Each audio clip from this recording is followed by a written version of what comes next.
Hello there. Well, today I'm on the River Test. It's January and it's the first time I've been fishing this year. This is 2026. It's an absolutely gorgeous day. It was very cold last night. There was a sprinkling of snow at home, but it wasn't much. The rest of the country has got a lot of snow. But down here in Hampshire, this side of the South Downs, we're quite protected, and it's a really beautiful day. Anyway, I've decided to fly fish today because I thought it was so cold. I didn't want to be sitting down bait fishing, so I'm going to be moving around and see if I can catch some grayling. Well, I put on a red tag, which is supposed to be the fly for grayling. I'll certainly start with that anyway. Well, it's probably one of the easiest flies to recognise.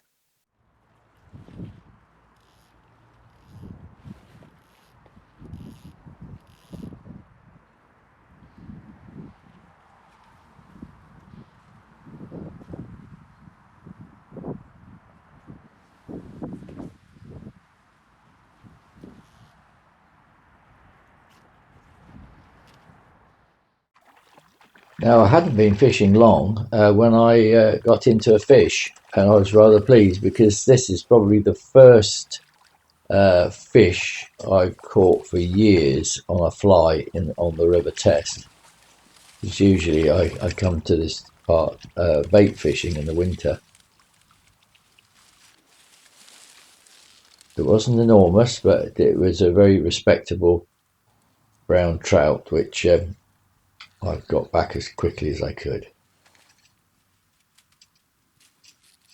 I would have preferred, of course, if it had been a grayling, the grey lady of the stream. I do love grayling, and that's what I'm really after.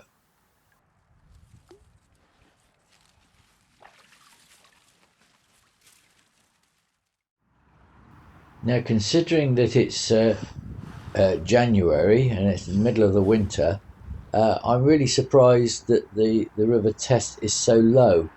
It's really quite shallow, and I haven't seen it in the winter quite as low as this. Well, considering the temperature is hovering around the freezing point, this little seat here behind the hut is a little sun trap, and I have a very pleasant lunch there. Now I'm heading to the bottom of this beat. It's where I usually catch grayling, but I wasn't lucky at all. I didn't catch any. So I've changed the fly to something that sinks a little bit more. I'm actually not sure what it is. It's a nymph of some sort with a bead head.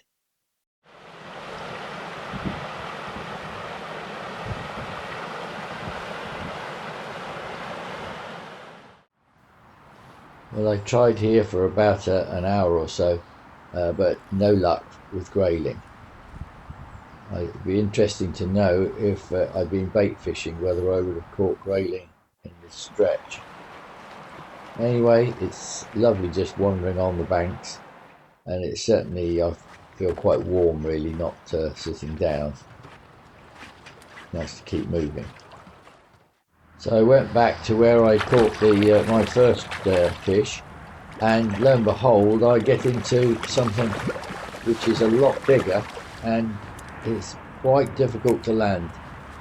I've cut this down quite a lot, but it took me a good 10 minutes to get this fish in. I think one of the problems, I brought my smaller landing net. I've just bought a really nice big one, which would have been much better. I don't know why I brought this one. Anyway, it's a lesson. It's the second time that I've been on the river with a landing net that's smaller than the fish I'm likely to catch. Anyway, I do eventually land it, and it really was quite a big fish.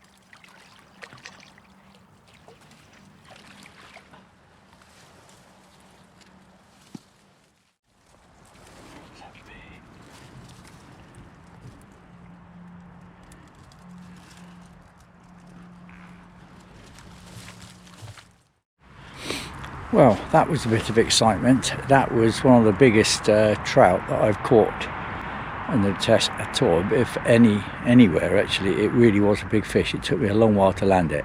It looked pretty long and lean, but it certainly put up a fight, and it got a few nicks out of its fins and things, so I think it was quite an old fish, but it really was a very decent fish. I hard to estimate how big it was, but it's certainly the biggest one I've ever caught. I got it back as quickly as possible. Anyway, that was an exciting end to a really nice day on the river test. Anyway, I hope you enjoyed this short video. If you did, please click a like and maybe subscribe so you can see another one later. Goodbye for now.